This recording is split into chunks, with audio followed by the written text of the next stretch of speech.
The Justice Department says President Biden willfully retained classified documents while out of office, but special counsel Robert Hur says he's not recommending charges against the president, calling Biden's memory fuzzy. That prompted the president to fire back. ABC's Ika Jachi has the details from Washington. President Biden angrily defending his ability to do his job. My memory is fine. My memory, take a look at what I've done since I've become president. It's in response to special counsel Robert Hur's investigation into Biden's handling of classified documents.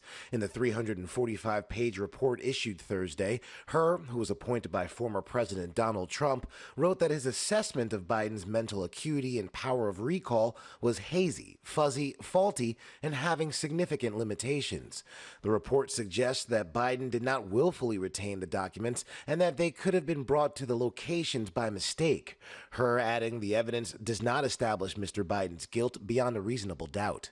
While Biden will not face charges, Hur describes their interview from October, noting Biden did not remember when his term as vice president either began or ended. Hur also writing Biden would likely present himself to a jury, as he did during our interview of him, as a sympathetic, well-meaning elderly man with a poor memory. I'm well-meaning, and I'm an elderly man, and I know what the hell I'm doing. I've been president. I put this country back on its feet. I don't need his recommendation. Biden lashing out at Hur's assessment of his memory, especially Hur's statement claiming Biden did not remember, even within several years, when his son Beau died. How in the hell dare he raise that?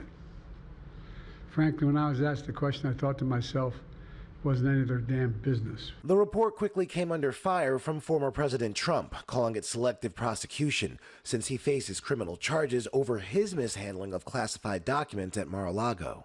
In contrast to Biden, who cooperated with the investigation, Hur writes that Trump not only refused to return the documents for many months, but he also obstructed justice by enlisting others to destroy evidence and then to lie about it. In terms of the leading presidential candidates' ages, President Biden is 81 years old and former President Trump is 77.